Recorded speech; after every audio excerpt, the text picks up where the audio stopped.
ओम शांति। आज 11/1/1977 के अव्यक्त महावाक्य है। आज मुरली का टाइटल है स्वयं का परिवर्तन ही विश्व परिवर्तन का आधार है। इसी पर बाबा ने क्लास कराई कि बाप दादा अपनी ही फुलवाड़ी को देख रहे हैं और सदा देखते भी रहते हैं। अमृत वेले से लेकर फुलवाड़ी को देखते हैं। आज भी बाप दादा फुलवाड़ी को देख रहे थे कि हर एक किस प्रकार का कितना खुशबूदार और कैसा रंग रूप वाला फूल है। कली है या कली से फूल बना है, हर एक की विशेषता क्या है और आवश्यकता क्या है।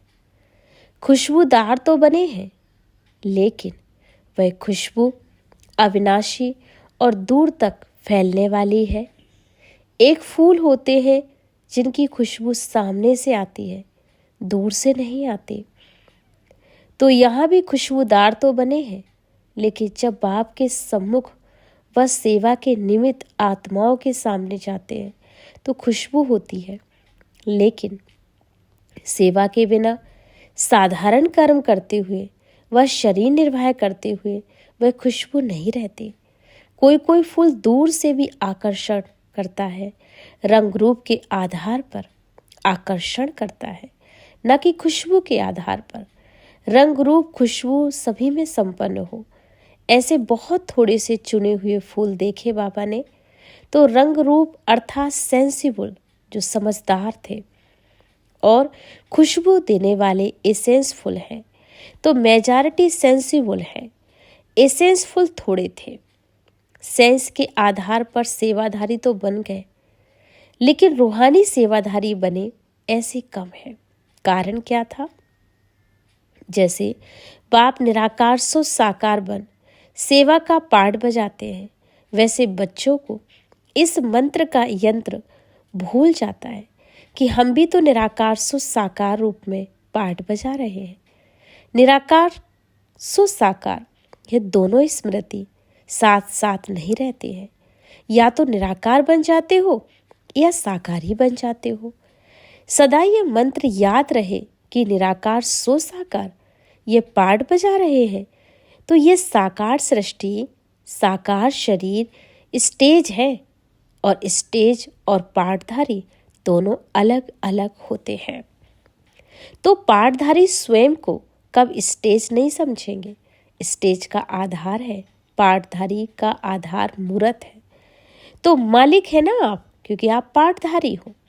और इस शरीर की स्टेज समझने से स्वयं को पाठधारी स्वतः ही अनुभव करेंगे। तो कारण क्या हुआ? स्वयं को न्यारा करना नहीं आता है। सदैव भय समझ कर चलो कि मैं विदेशी हूँ, पराये देश और पराये शरीर में विश्व कल्याण का पाठ बजाने के लिए आया हुआ हूँ। तो पहला पाठ कमजोर होने के कारण सेंसिबल बने, लेकिन एसेंस कम है। रंग रूप लेकिन खुशबू अविनाशी फैलने वाली नहीं है। तो बाबा ने देखा कि स्व परिवर्तन सहज करो।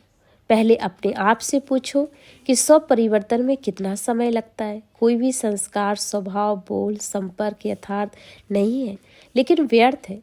तो व्यर्थ के कारण परिवर्तन कर श्रेष्ठ बनाने में कितना समय लगेगा। इसलिए सूक्ष्म संकल्पों को, संस्कारों को जो सोचा और किया, चेक किया, चेंज किया, ऐसी तेज स्पीड बाबा बच्चों में अब देखना चाहते हैं। और वर्तमान समय ऐसे स्वयं का परिवर्तन की मशीनरी बाबा स्पीड देखना चाहते हैं, क्योंकि पुराने भक्ति के संस्कार समय प्रति समय कहीं ना कहीं इमर्ज हो जाते हैं। भक्ति में सोचना कहना बहुत होता है, यह करेंगे वह करेंगे ये कहना होता, लेकिन करना कम होता है। एक बलिहार जाएंगे लेकिन करते कुछ भी नहीं, कहते तेरा मानते मेरा ही है। तो इस तरह से वे संस्कार सोचने की बहुत आदत है।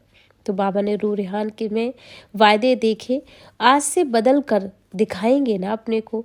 आज ये निचोड़ कर जा रहे हैं, आज हम ये संकल्प करते हैं, लेकिन कहने और करने में अंतर आ गया, सोचने और करने में अंतर है।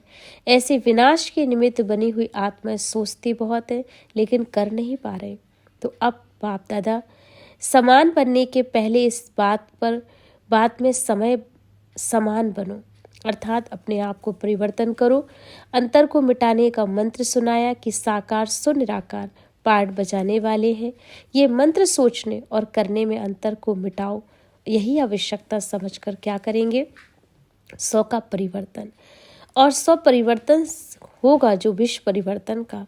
और विश्व परिवर्तन की डेट नहीं सोचो, 100 परिवर्तन की घड़ी निश्चित कर लो। जो स्वयं का संपन्न बनाकर 100 का परिवर्तन कर लेगा वो विश्व परिवर्तन की घड़ी आप ही ला देगा। तो अपने आप में ही देखो कि बेहद की रात समाप्त होने में कितना समय है। संपूर्णता का सूर्य उदय होना ही है, रात अंधकार समाप्त भी होना है। तो बाबा यही पूछते हैं, आपसे पूछे आधार मूर्त आप हो, ना कि समय है। इसलिए जो भी करना है अब परिवर्तन बच्चों को करना ही है। साथ में दीदी के साथ मुलाकात करते हुए बाबा ने यही कहा कि विनाश की डेट फिक्स करना है क्या, लेकिन सभी ब्राह्मण एक ही दृढ़ संकल्प में स्थित हो जाए तो परिवर्तन अब हुआ ही पड़ा है, इसके लिए कोई मेहनत नहीं करनी। बाबा ने कहा जैसे शुरू में भी बाबा में पवित्रता की प्रतिज्ञा के लिए कहा, मरेंगे मिटेंगे सहन करेंगे मार खाएंगे लेकिन हम छोड़ेंगे। तो दृढ़ता से प्रतिज्ञा की ना, लक्ष्य को प्राप्त करके छोड़ेंगे, कुछ भी हो जाए अच्छा करेंगे, लेकिन अच्छे को ज़्यादा सुनना सहन करना पड़ेगा, क्योंकि अच्छा करने वाला सहन पर बहुत करता है, तो सहन करने वाला ही शहंशाह बनता है।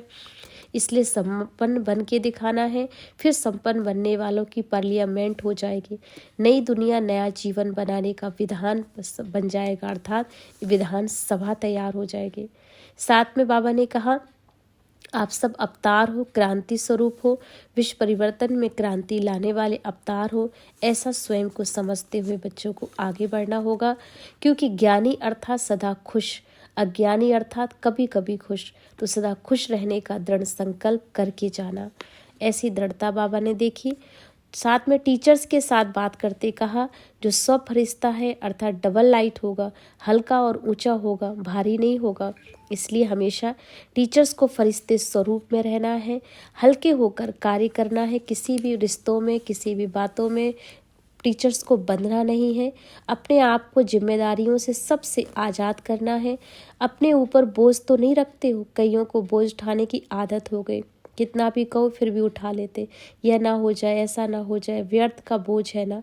इसलिए सब बोझ से अपने आप को मुक्त करके अपने आप को आगे बढ़ाओ, ज़्यादा नहीं सोचो। टीचर्स तो बाप दादा की प्रिय होती है, क्योंकि वह हिम्मत तो रखी ना टीचर ने। तो इसलिए टीचर्स का काम है स्वपरिवर्तन से विश्व परिवर्तन का कार्य पूर्ण करना। तो इस तरह से बाबा ने हमें स्वपरिवर्तन से विश्व परिवर्तन करने पर क्लास कराई। ओम शांति, ओम शांति।